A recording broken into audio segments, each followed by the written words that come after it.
share, you can either follow the tweet directions or you can scan that QR code and submit a story that way, and they will be put in the newsletter. So feel free to share any celebrations that you have from this past year, because I think when we look back, we probably all realize we've accomplished a lot.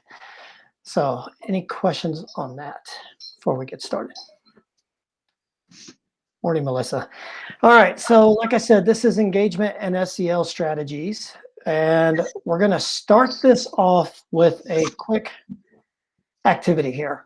And so I have put 4 statements on the slide. And one of them, 3 of these are true. One of them is a lie. So I'll give you a moment to reflect on that, and then I'm going to launch a poll question, and you can see if you can guess which statement is the lie.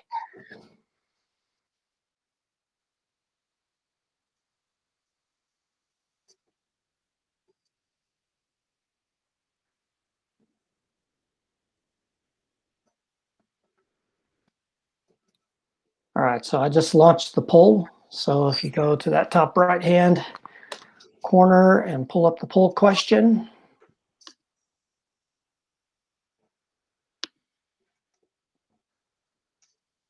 And respond which one you think it is.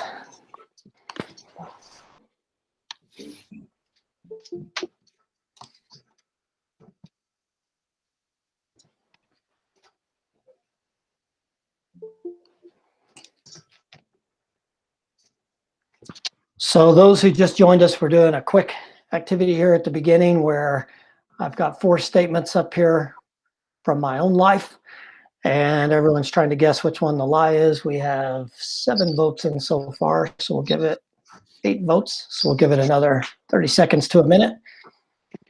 And just a reminder, if you can make sure you're muted on here, we would appreciate that. About 30 seconds, and I'm in the poll.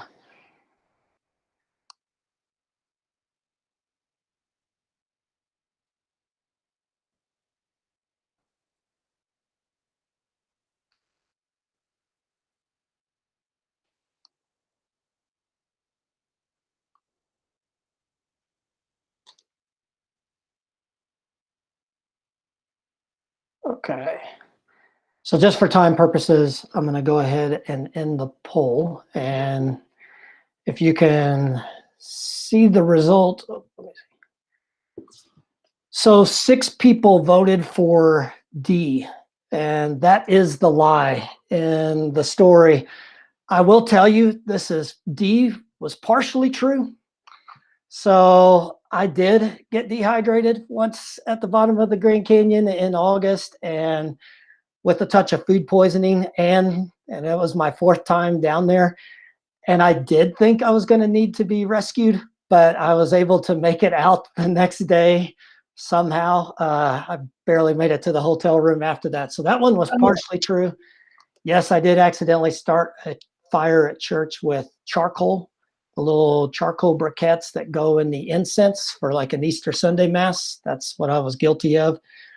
I still have the elbow scar from my 2 days where I broke my arm playing basketball, and went 2 days without seeing a doctor until I accidentally leaned back in my chair at school on Monday and yelled out in front of the whole class, and was in surgery shortly after.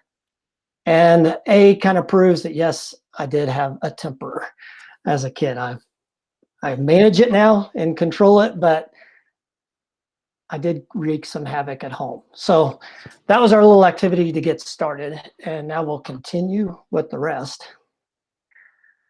So today we're going to do 4 main things. We're going to take a quick look at self-determination theory. We went a little bit more in depth with this back at the last summit.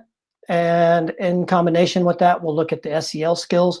We're going to present 3 strategies today, and that kind of combine the self-determination theory and SEL, and then we're going to have some activity and discussion time. So that's our agenda for today. All right. So we're going to start with a recap of the self-determination theory. This presentation is a part 2 to the first one that we did. So if you were able to come to our first one at the last summit, this is just a recap. If you weren't, this is a basic introduction for you. Essentially, the self-determination theory states that all humans have essentially 3 basic psychological needs. They need space for competence, the need to have and demonstrate competence or the ability to do something well, the need for freedom, choice, and agency through autonomy, and then the need for relationships. And it's these 3 needs that combine drive human motivation within any given context. So in the world or in our real lives right now, self-determination has been applied specifically to things like video games and social media.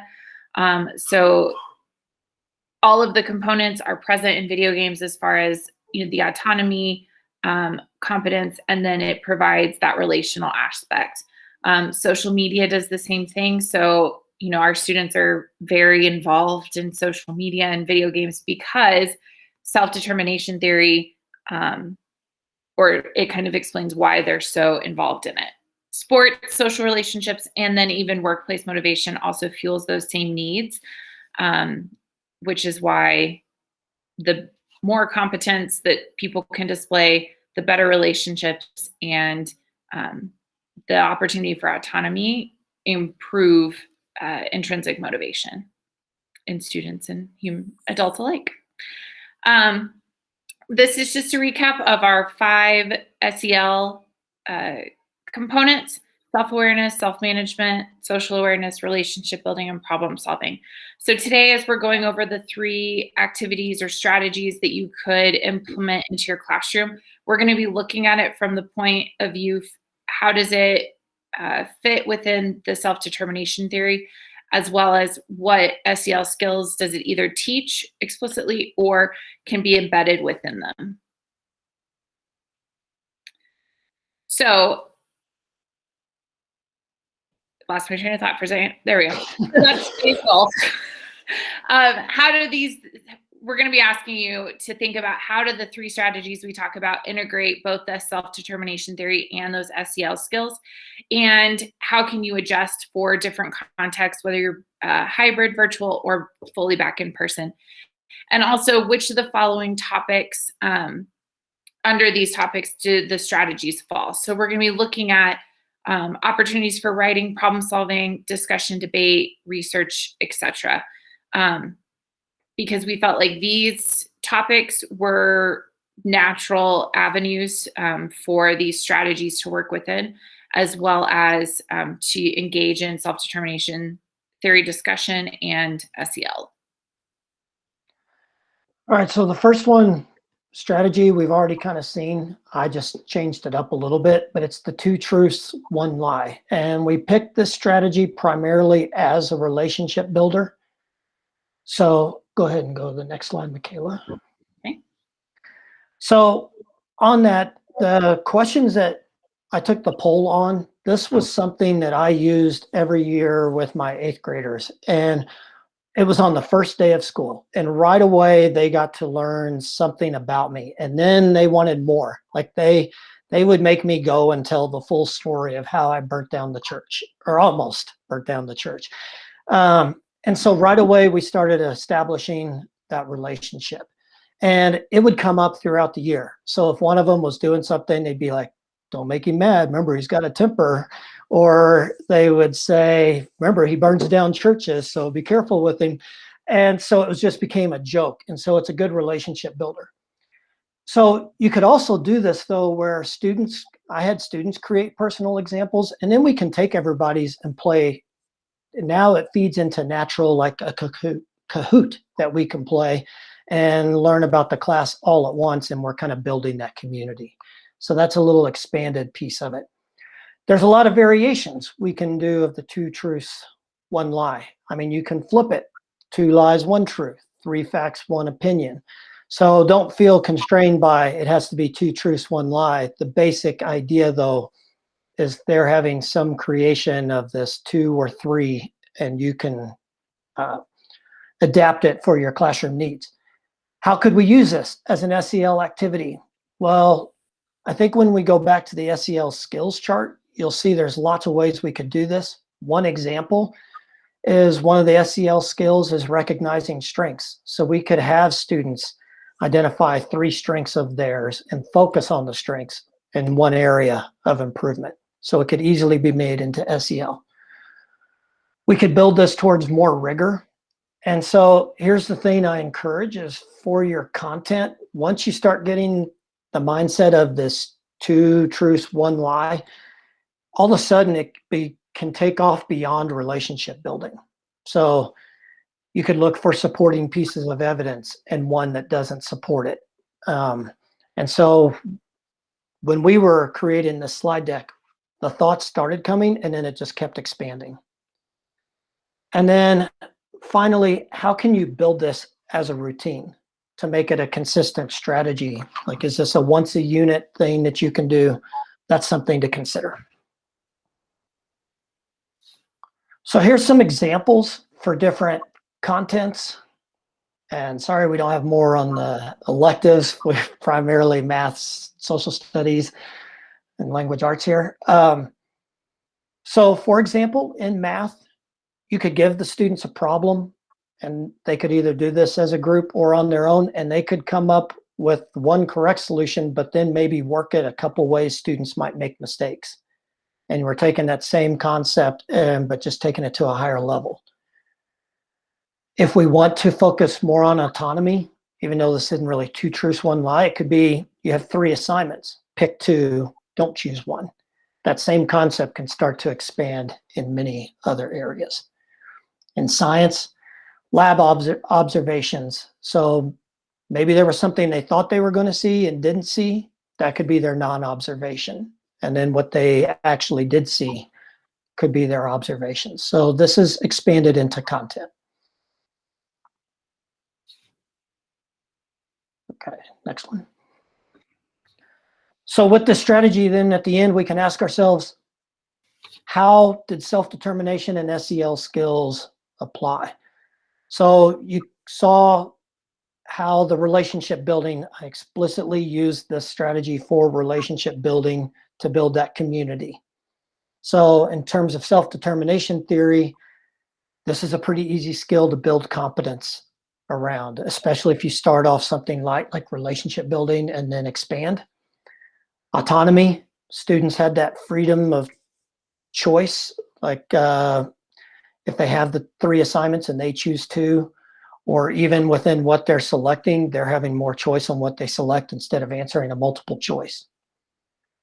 And you can build this within teams. Like we could take all of our comments and then build a Kahoot around it and play it together so we can build some teamwork aspects into it. But if you look at that SEL list, there's so many different ways we could expand this. 3-way, like stress management, 2 to 3 ways you manage stress, and 1 way that hasn't been an effective stress manager for you. Like I said, recognizing strengths. We could talk about empathy in that, or identifying problems. So we could expand it to many areas of SEL skills. The next one is an iSearch paper, and this is an AVID strategy. And so this one, when we'll provide some of the resources to help go with this, but this one focuses on the research process. I'm not sure if anyone's used it who's been here, but I like this because it's not your typical research paper. You do find some information, but it also focuses on that process of research. You can use this for a variety of contents and topics. I was a social studies teacher, so that's going to be the main example I'll use today. What I really like that fits that self-determination theory is students have some autonomy on the research. They get to guide the research in the direction that they want. And although it's listed in AVID as a paper, like a research paper, the finished product, you could give a variety of forms. You could build some teamwork aspects into it, and I'll mention that as we go. There are some scaffolding ideas that you might want to do before going straight into an iSearch paper, and those are listed off to the right there. So there's 4 steps to an iSearch paper. You have the typical opening. This is where the student can talk about why they picked the topic or what they know about it in advance, or if there's an interesting story that goes along with that topic that they could integrate.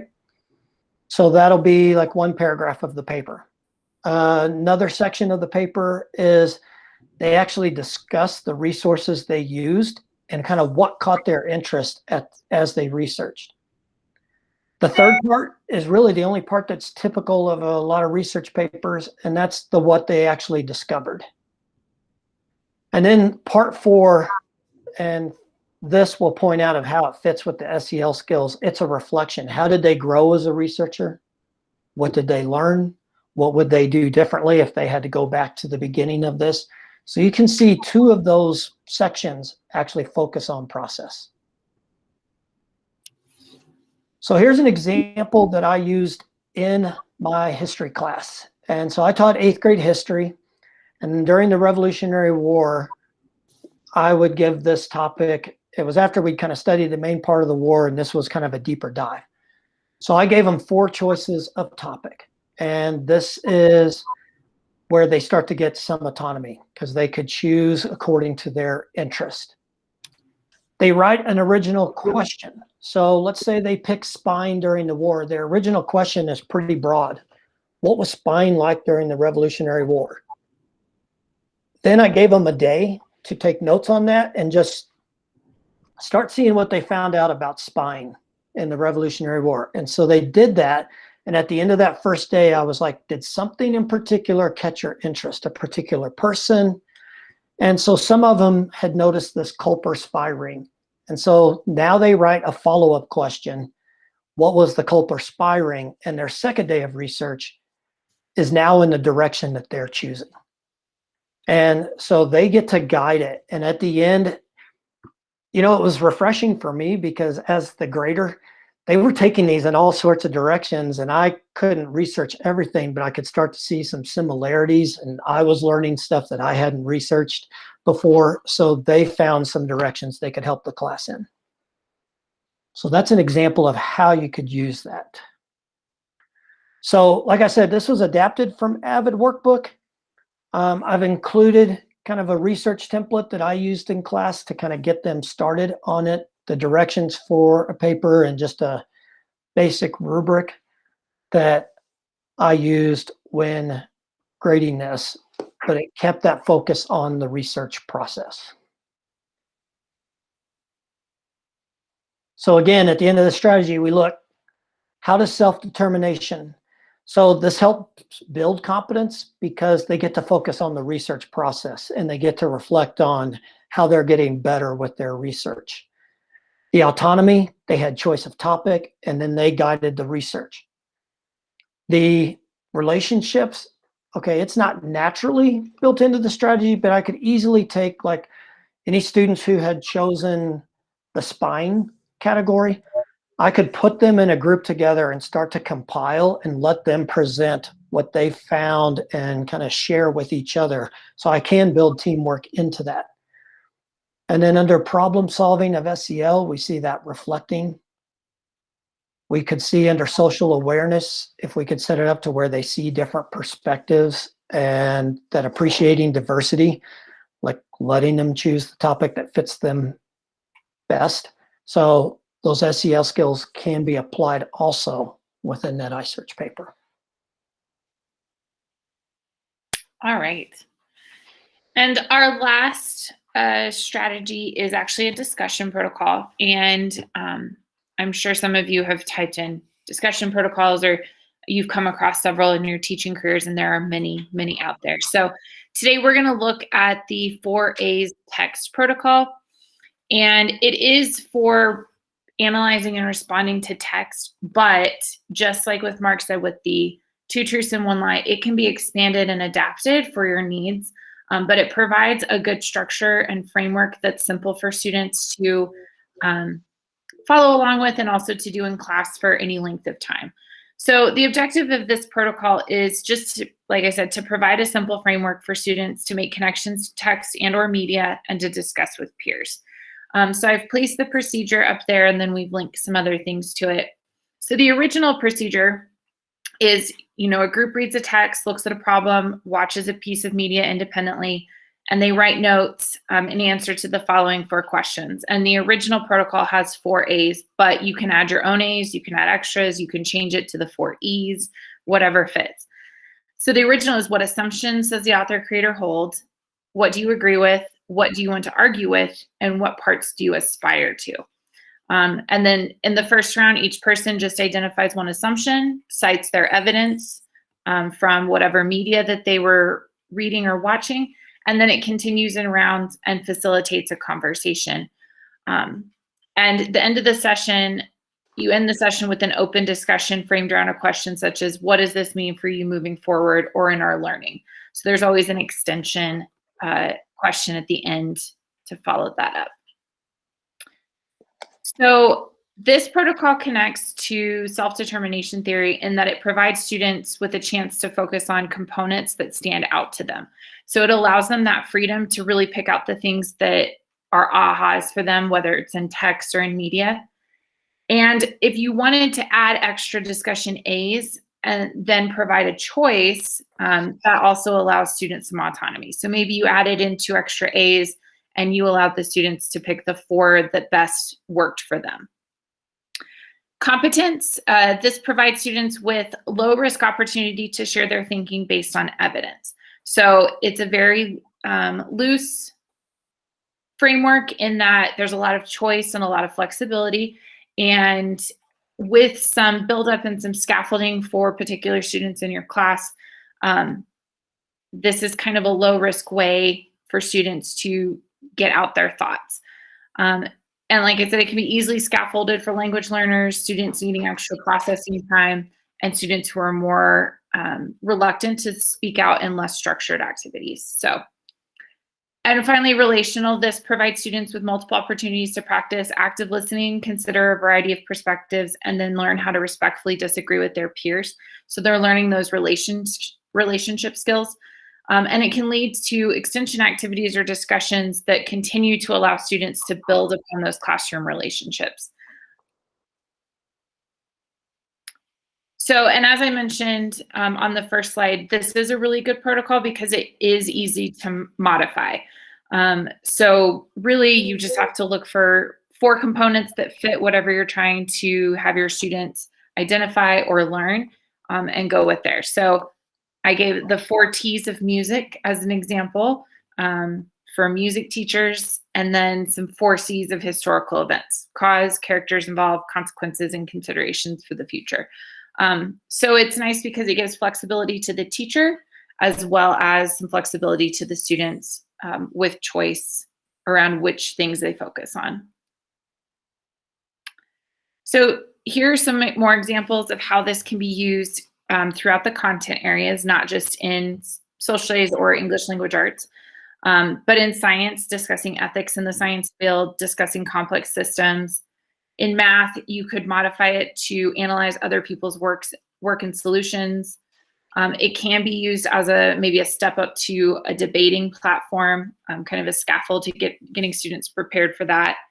It can be used in advisory with explicit SEL instruction, discussion of current events and social justice issues, and just in general for jumpstarting conversations about a variety of topics, content-wise or SEL-wise. And that was just a reminder. And specifically with explicit SEL instruction and this protocol, with our secondary students, this is where an article or some of the videos that we have in our SEL modules could come into play with having students discuss them within this framework. So now I was going to add one thing to that, like even on adapting, we didn't do the adapting of this, but in our morning session at 7 a.m.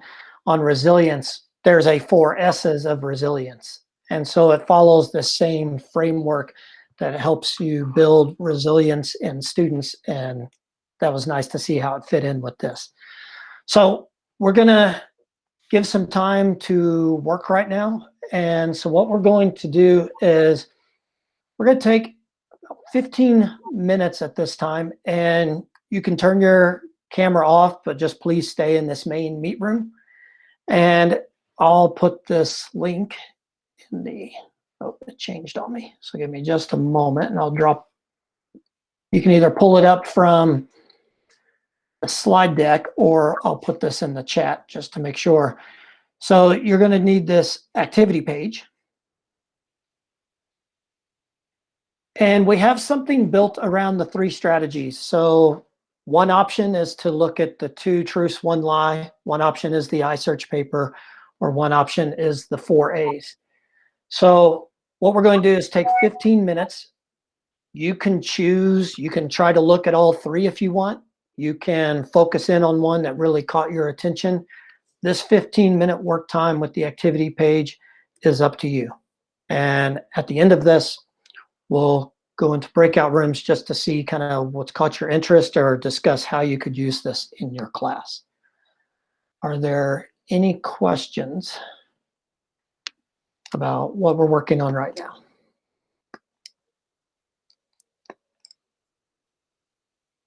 Okay, so feel free to turn the cameras off if you prefer working that way. And it's 9:59 here, so right around 10:14, 10:15, we'll kind of get everybody's attention and move on to the last piece. And if you need to take a quick break, take care of that as well. Whatever you need to do.